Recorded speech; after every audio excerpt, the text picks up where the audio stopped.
Hi hello friends, welcome to our channel Amos new 2024. ఈరోజు special ఏంటంటే సంక్రాంతి వచ్చింది కదండి. మా కోనసీమ స్పెషల్ వంటకం ఏంటనేది నేను చూపించబోతున్నాను అండి. సో ఇదిగోండి, బెల్లం కొబ్బరి కూర అయితే ఇలా ఉడికించాలన్నమాట. ఇదంతా గుల్ల పొంగు రావాలి. ఇది బాగా తెలిసిన వాళ్ళకి మాత్రమే సెట్ అవుతుందండి, లేకపోతే గట్టిగా వచ్చేస్తాయి అనమాట అండి. సో అయితే మనకి పాకం అయితే ఇప్పుడే మరుగుతుంది. దీనికన్నా ముందు మనం తడి బియ్యాన్ని వాడదేవేసుకుని చక్కగా చలివిడిగా ఆడించుకుంటాం కదా, ఆ మాదిరి ఆడించుకుని పెట్టుకోవాలన్నమాట. ఇది కూడా రెడీ చేసుకున్నాం. ఇది తడి ఆరిపోకుండా గట్టిగా పళ్ళుల్లో పోసేసి అయితే నొక్కేసి ఉంచాం అనమాట. చెంప రావాలి, ఆ పొంగు వచ్చిన తర్వాతే మనకి ప్రాసెస్ అనేది స్టార్ట్ అవుతుంది అనమాట. చూసారు కదా, మనం ఇది ఇంకా 20 నిమిషాల నుంచి ఉడుకుతూనే ఉందండి. ఇంకా అయితే మనకి కావాల్సిన క్వాంటిటీలోకి రాలేదన్నమాట. కొంచెం తెలిసి చూసారా, అదైతే దగ్గర పాకానికి అయితే రాలేదండి. అది ఇంకా దగ్గరికి పోగడాలన్నమాట. ఇలా వాటర్ లైస్ చెక్ చేస్తే గుల్ల పొంగ అంటే ఇదనమాట అండి. చూసారా, విచ్చుకున్నట్టు వస్తుంది పొడగలగా. పైన నూరుగంతా తగ్గిపోయింది ఇందాకది. ఇది అప్పుడే 25 నిమిషాల నుంచి ఉడుకుతుంది. ఇంకా అయితే మన కొబ్బరి గారెలు చేసుకునేకి సరిపడే అంత పాకం అయితే రాలేదన్నమాట. ఇంకా రావాలన్నమాట. ఇంకో 10 నిమిషాలు పడుతుంది. ఇక్కడ పాకానికి మనకి అరగంట 45 నిమిషాలు పట్టేస్తుందండి. ఇది కరెక్ట్గా అయిపోతే కనుక మనకి ఆల్మోస్ట్ గారెలు అయితే ప్రిపేర్ చేసేసుకోవచ్చు.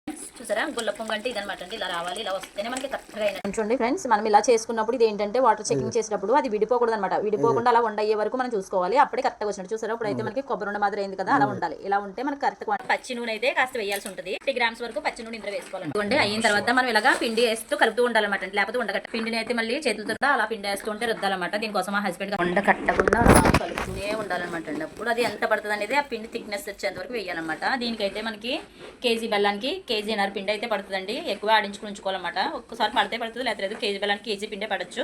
కేజీ బెల్లానికి కేజీన్నర పిండి అండ్ 3 కొబ్బరి కూరలు. ఇది క్వాంటిటీ అనమాట. కొబ్బరి గారికి అయితే కేజీ బెల్లం వండుకునే వాళ్ళకి, దానికైనా ఎక్స్ట్రా వండుకునే వాళ్ళకి దాన్ని ప్లస్ చేసుకోవడమే. పిండి అయితే మనం ఇలా కలుపుకోవాలన్నమాట. చూసారు కదా, పిండి అయితే పెట్టామండి. మరి ఎప్పుడు పోతుందో చూడాలి. నూనె హీట్ అవ్వాలి. ఇదిగోండి, నూనె కూడా వేసుకోవాలన్నమాట. మనం ఇందులో మళ్ళీ కలిపిన తర్వాత నూనె కూడా వేసారు అత్తయ్య. చూసారా, ఇదిగోండి నూనె కూడా వేసి ఇలా పెట్టుకున్నాం అనమాట. ఈ పిండి అయితే మనకి మిగిలిపోయిందండి. ఇది జంతికలకు కానీ దేనికైనా యూస్ చేసుకోండి. అయితే పెట్టామండి, పెద్ద బండి పెట్టాము, దాన్ని ఆయిల్ వేసాము, హీట్ అవ్వాలి. ఫ్రెండ్స్, గారె అయితే ఇలా వేసుకోవాలన్నమాట. మనం గారెలు వేసుకుంటాం కదా, అలానే వేసుకోవాలి. ఆయిల్ అయితే హీట్ అయిందా లేదా అని అత్తయ్య అయితే చిన్న ముద్ద వేసి చూసారు. ఆయిల్ అయితే హీట్ అయిందండి. చూసారా, బబుల్స్ వస్తున్నాయి. పలుచగా కాకుండా ఒత్తుకోవాలన్నమాట గారె అనేది మనకి. ఇదిగోండి, నూనె కాగే అయితే గారెలు వేయాలన్నమాట.